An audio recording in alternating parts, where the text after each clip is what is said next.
தமிழகத்தினுடைய தேர்தல் பொறுப்பாளர் மதிப்புக்குரிய மத்திய அமைச்சர் மாண்புமிகு பியூஷ் கோயல்ஜி அவர்கள் வந்திருந்தாங்க. கோர் கமிட்டியில் கூடி பாரதிய ஜனதா கட்சிக்கு, தேசிய ஜனநாயக கூட்டணியில் பாரதிய ஜனதா கட்சிக்கு ஒதுக்கப்பட்ட 27 இடங்களையும் 27 வேட்பாளர்களுக்காக நாங்கள் இப்பொழுது வேட்பாளர்களை தேர்வு செய்திருக்கிறோம். கிட்டத்தட்ட அது 3 வேட்பாளர்கள் நாங்கள் தேர்வு செய்திருக்கிறோம். அதை இப்பொழுது எங்களது அகில இந்திய தலைவர் அவர்களுக்கு அனுப்பி வைக்க இருக்கிறோம். அதனைத் தொடர்ந்து எங்களுடைய பார்லிமெண்ட் போர்டு கூடி அதற்கான முடிவுகளை செய்வதற்காக இப்பொழுது எழுத அனுப்பியிருக்கிறோம். அதனைத் தொடர்ந்து நமது பாரத பிரதமர் நரேந்திர மோடி அவர்கள் 3ஆம் தேதி பாண்டிச்சேரிக்கு போகும்போது இங்கு வந்து சென்னை விமானத்திலிருந்து மாறி டிரான்சிட் ஆகி புதுச்சேரிக்கு போயிட்டு திருப்பி வர்றாங்க. வந்து அன்று இரவே இங்கே தங்குறாங்க. மறுநாள் காலையில் மாநில நிர்வாகிகள் மற்றும் தேர்தல் பொறுப்பாளர்கள் உள்பட 67 மாவட்ட தலைவர்களையும் பாரத நரேந்திர மோடி அவர்கள் சந்திக்க இருக்கிறார்கள். அதனைத் தொடர்ந்து பிரதமர் வருகை அதோடு முடியும். அதன் பிறகு 4ஆம் தேதி, பிறகு 6ஆம் தேதி 2 நாட்கள் வேட்புமனு தாக்கலுக்கான நாட்கள் இருக்கிறது. அதனைத் தொடர்ந்து எல்லா இடங்களிலும் வேட்புமனுக்கள் பாரதிய ஜனதா கட்சியினுடைய வேட்பாளர்கள் தங்களுடைய வேட்புமனுவை தாக்கல் செய்வார். அதாவது பாரதிய ஜனதா கட்சியை பொறுத்த மட்டிலும் இது அகில இந்திய கட்சி, உங்களுக்கு எல்லாம் தெரியும். எங்களுடைய தேர்வு இப்பொழுது நாங்கள் எடுத்து அனுப்பியிருக்கோம். அதில் தகுந்த வேட்பாளர்களை பார்லிமெண்ட் போர்டு கூடி முடிவு செய்வார்கள். அதனைத் தொடர்ந்து வரும். அதற்கு 2 தினங்கள் வரும் என்று நாங்கள் எதிர்பார்க்கிறோம். நிச்சயமா இப்பொழுது எந்த பிரச்சாரம் இல்லை. 4ஆம் தேதி புதுச்சேரிக்கு போறாங்க. இல்ல ரோட் ஷோ ஒன்றும் இல்லை.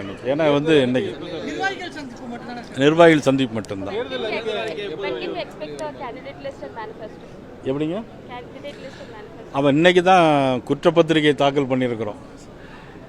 திமுக அரசாங்கத்தின் மீது நடைபெற்றுக் கொண்டிருக்கின்ற ஒரு பாலியல் வன்கொடுமைக்கான ஒரு ஆட்சி, அதை கண்டிக்காத ஒரு ஆட்சி, தடுக்க முடியாத ஒரு ஆட்சி, சட்டம் ஒழுங்கு சரியில்லாத ஒரு ஆட்சி, கடந்த 5 ஆண்டுகளில் தங்களுடைய தேர்தல் அறிக்கையிலே சொன்ன கிட்டத்தட்ட 70-80% தேர்தல் வாக்குறுதிகளை நிறைவேற்றாத ஒரு அரசு, இன்னைக்கு பெண்களுக்கு எதிரான அரசு, பள்ளிக்கூடத்தில் மாணவர்கள் தங்கள் கையில் புத்தகத்தை எடுக்குவதற்கு பதிலாக பையில் கஞ்சாவை எடுத்துக்கொண்டு போகின்ற ஒரு சூழ்நிலை, திராவிட முன்னேற்ற கழகத்தை சேர்ந்தவர்களே பல கற்பழிப்பு சம்பவங்களில் ஈடுபட்டது இப்பொழுது உங்களுக்கெல்லாம் தெரியும். ஆக இவ்வளவு ஒரு மோசமான ஒரு ஆட்சி. அது மட்டுமல்ல, மத்திய அரசு ஏற்கனவே EWS எக்கனாமிக்கலி வீக்கர் செக்ஷன், கிட்டத்தட்ட அதில் ஃபார்வர்ட் கம்யூனிட்டி பிள்ளைமார், பிராமின், செட்டியார், முதலியார், ஆசாரி மற்றும் அதில் இருக்கிற இஸ்லாமியர்கள் கூட அதில் EWS அந்த செக்ஷன் படி 10% இடஒதுக்கீடும்படி வேலைவாய்ப்புகளை வழங்க வேண்டும் என்று மாண்புமிகு பாரத பிரதமர் நரேந்திர மோடி அவர்கள் ஏற்கனவே அறிவித்து எல்லா மாநிலங்களையும் அதை நடைமுறைப்படுத்தி வந்திருக்கிறார்கள்.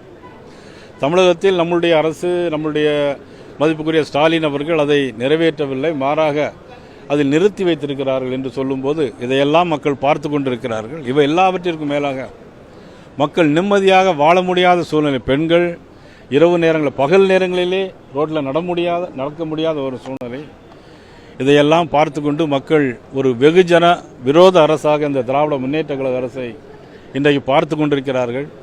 வருகிற 23ஆம் தேதி இதற்கான முடிவுரை எழுதப்படும் என்பதை தெரிவித்துக்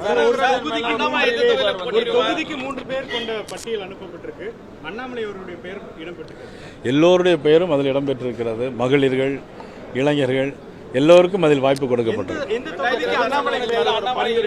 அதெல்லாம் உங்களுக்கு எப்படி சொல்ல முடியும்? நாங்க மத்திய அமைச்சர் பங்கேற்ற இந்த கூட்டத்தில் என்ன மாதிரி முடிவு எடுக்கப்பட்டது? அதான் இவ்வளவு நேரம் அதான் சொல்லியிருக்கேன். முக்கியமான விஷயம் வேற எதுவும் ஏற்கனவே நான் சொல்லிட்டேன்.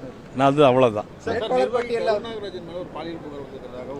இல்லை, அது பற்றி நான் ஏற்கனவே என்னிடம் முறையிட்டார்கள். நான் அது குறித்து நான் விசாரித்துக் கொண்டிருக்கிறேன். அதற்கான தக்க நடவடிக்கைகள் எடுக்கப்படும். விஜயனுடைய பிரச்சாரத்தில் உரிய பாதுகாப்பு இல்லைன்னு சொல்லி கடிதம் கொடுத்திருக்காங்க தேர்தல் ஆணையத்துக்கு.